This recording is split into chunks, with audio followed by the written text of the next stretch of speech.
naman ho tayo, pag-usapan natin, ito pong nangyari noong Sabado dyan po sa EDSA, sa People Power Anniversary, na kung saan itong sayang ko itong mamang ito. Dating tinitingala, dahil sikat naman ho siya, sa Apo Hiking Society siya, pero hindi lang ho malaman kung ano na nangyari sa mamang dahil yung mga kasama niya naman, yung dalawa, hindi naman ho ganito ang actuations. Tingin mo ng ilan, mukhang na-frustrate lang yung mama dahil sobrang supporter po ito ng Liberal Party at natalo yung kanilang partido kaya hindi siguro matanggap. May mga ganun hong kaso, isa pumunta ko kay sa mental. Pag may ginusto sila, mga na mukhang naging frustrated, nagkakasayad ho sa ulo mga hindi nangyari. Mga ganun ho Yung mga plano, pagkatapos dinuhos mo na lahat ng oras mo, panahon mo, pagod mo, lakas mo, at pagkatapos hindi nangyari yung inaasam-asam mo. Nabubuang yung ibang tao. Wala akong biro. Ang punto ko lamang ho dito, hindi kaya, dahil sa sobrang frustration ng mamang ito ng Ginong Paredes na hindi nanalo ang liberal, nagkaganyan. Kaawa-awa naman. But anyway, tingin po ng karamihan maliho yung ginawa niya. Ay pambubuli ho kasi yung ginawa niya. Tama ang Senador Pacquiao. Kung nagulpi siya ron, anong gagawin niya? Kung nasuntok siya ron. Anyway, siguro si Secretary Salvador Salpanelo na ang Presidential Legal Counsel magsasabi na sa atin kung ano ba ang mga kaso kung gusto mong magsampa ng mga kabataang ito. Magandang umaga po, Secretary Salvador Salpanelo, sir. Good morning, Eric. Sir, kung kayo po ang tatanungin, may kaso po ba itong ginawa niya? Ang tingin po ng ilan, initially pambubuli raw, sir, yung ginawa niya. At saka, sabi niyo nga kahapon, kala ba natin, maka-human rights siya, siya nang unang-una nagbabiolate sa karapatan ng mga kabataang yun, sexual. Well, alam mo yung ginawa ni Jim Perez, actually, criminal offense nga doon. Pwede siyang unjust fixation doon. Mm-hmm. Dahil, unang-una, that's a public place and everybody is entitled to be there. Correct. Pero ang mga bata nagpatarok to express their support. Opo. President Duterte. Karapatan din nila ho yun, di ho ba? Na may malayang pagpapahayag, correct? Oo. Saka hindi naman sila nakatayo lang doon, may streamer lang. Masyado lang, overboard masyado. Sabi siyang hat. Alam mo, nakita tuloy na yung kanyang training sa mga magulang niya, nagkamali yata. Marunong bumala.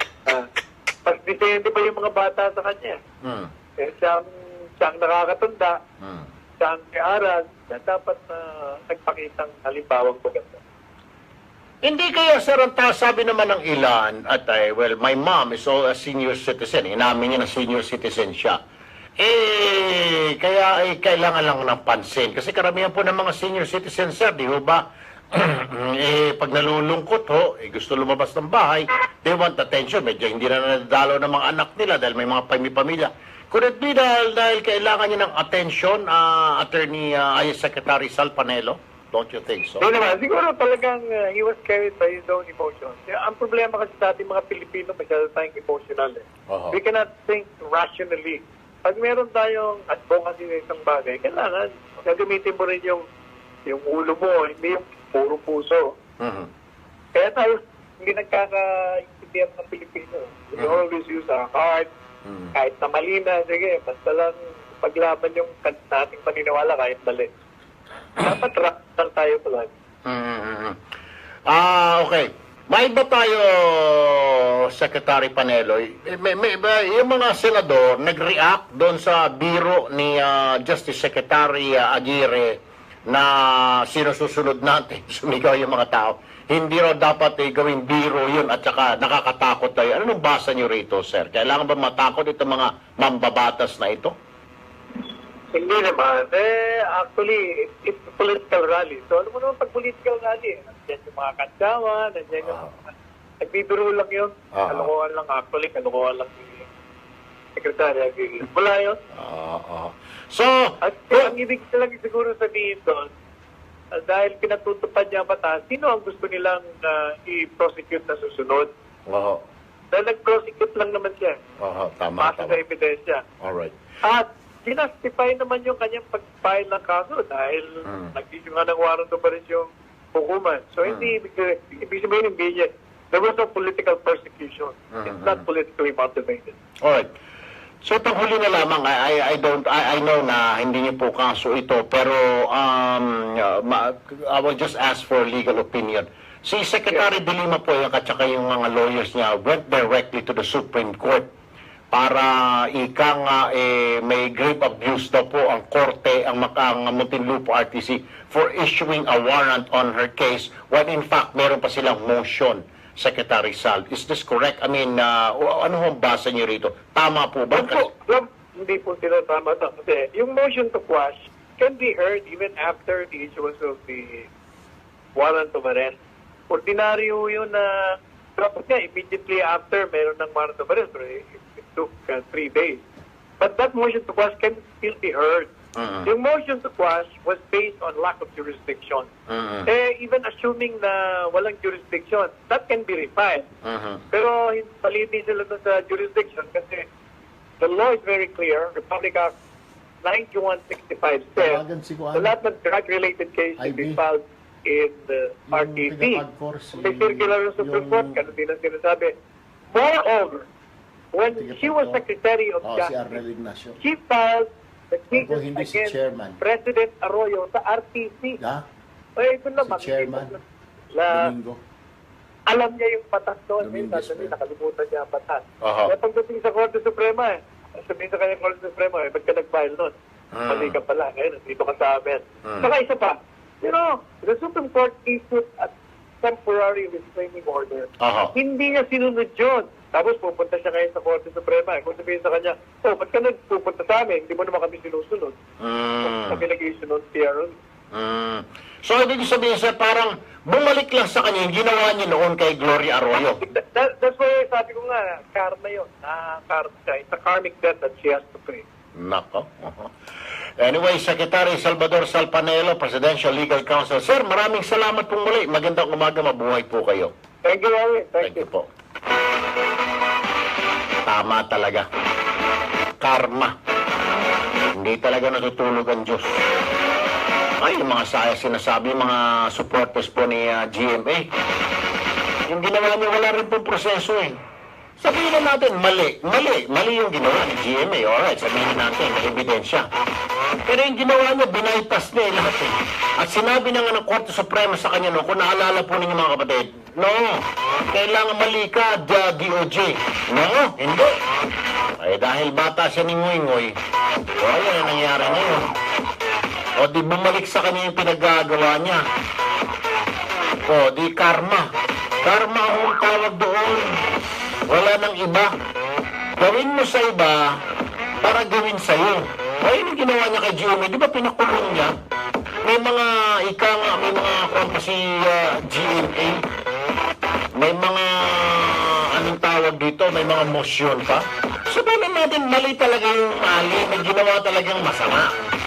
Pero kung proseso lang rin susundin. O itong ginawa pero itong ginawa nila Aguirre, sa proseso naman, isampa sila ng kaso. Pero yung sinasabi ni De Lima na, hindi, meron pa kami motion to quash pa, motion daw para ibasura. Ang sinasabi naman, tama naman ito, abogado ito si Salpanelo. Didinggin niya, pero dapat nakakulong ka dahil may warrant eh. Siyempre, unahin mo na yung warrant. Hindi yung kung ano-anong mga kabulastugan dyan. Hindi mga kung anong kaek-ekan dyan. Okay, balikan natin kung si Jim Paredes. Sa susunod, Mr. Paredes, kung gusto mo magpapansin, ganito ang gawin mo, makinig ka ha. Inisan mo yung tuturi, alisin mo yung tuturi sa tenga mo. Kunin mo yung gitara mo.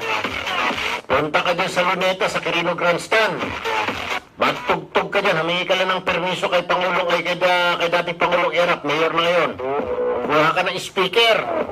Ilagay mo dyan, tugtog ka ng tugtog maghapon. Sigurado ko mapapansin ka dyan. Yan. Hindi pare, kasi grupo sila yan eh. Iba naman yung pananaw ng dalawang kasama niya. Ganun ang gawin mo, Mr. Paredes, para mapansin ka. Or, bukas, punta ka, hingi ka ng permit naman kay Mayor Herbert Bautista. Doon sa EDSA Monument. Kuha ka ng mga loudspeaker. Tumugtog ka, dali mong gitara mo. Patugtugan mo ng batang-bata ka pa. Bilog ang buwan, etc. Tiyak, mapapansin ka. Magsuot ka ng t-shirt kung gusto mo. Gusto mo, nakahubad ka ba para lalo kang mapansin. Wala kang damit, wala kang salawan, wala kang brief. Tumugtog ka dyan sa EDSA Monument. Siguradong mapapansin ka. 99% ako mismo pupunta dyan. Basta pag tumugtog ka dyan, ha? Dala ka ng speaker mo, papakinggan kita. Para maka-attract ka ng gusto mo, ipa-plug ko pa rito, text mo lang ako. Kung kailan ka tutugtog dyan, gusto mo ng pansin, mapapansin ka. Sasabihin ko, meron pong solo concert si Jim Paredes sa EDSA People Power Monument sa ganitong araw. Wala pong bayad, libre. Sabihin mo lang, pagbibigyan ka na, ipa-plug pa kita rito ng libre. Kaya promise. Kasi ako ba? Tutulungan kita kung gusto mo sumikat. Papasikatin kita. Sobra-sobra. Hindi yung mang-aalipusta ka ng mga bata.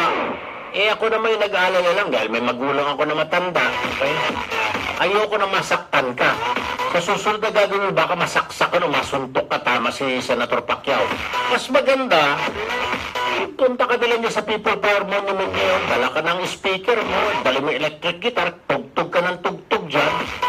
Ipa-plug ko dito sa radyo ko, sabihin ko may concert si Jim Paredes. No problem. Tulungan pa kita. O kung ayaw mo naman dyan, doon ka sa grandstand. Kung ayaw, sa Diwasang Bonifacio. Sus Mariusip. Marami namang venue, Mr. Jim Paredes. At doon sa mga kaanak niya, pwede ba? Bantayan po ninyo yan. Dahil baka isang araw pag lumabas yan, hindi na makabalik. Makalimutan niya na kung paano umuwi sa bahay niya. Bantayan niyo lang pakilang, misis, mga anak, mga apo. Kung ayaw magpapigil, talian ninyo sa kama, usasan ninyo, o ikulong niyo sa kwarto. Hayaan niyo mag-iiyak siya. Sa paliwanag niyo lang sa kanya, Lolo Jim o Tatay Jim, para sa kabutihan mo itong ginagawa namin. Baka masaktan ka o masagasaan ka dyan, magbundol ka o nakalimutan mo na umuwi. Masakit dito pa, baka masaksak ka sa ginagawa mo. Ikulong nyo na lang sa kwarto yan at pagsabihan ninyo, sabihin ninyo pa, no, wag na ho, tama na ho. Or para kung gusto talaga magsalita na magsalita, di kayo mga kaanak, dadbag, kapitbahay, dali nyo, magsalita siya doon sa inyo. Ganun na lang ho, para hindi masaktan yung mama, kawawa naman. Kahit pa paano naman yun, tinitingala na once upon a time man po, tinitingala ng mga kabataan, yung mga tugtugin niya. Medyo naligaw lang po na landas. Siguro out of frustration na natalo po ang liberal, hindi niya matanggap. Ganun.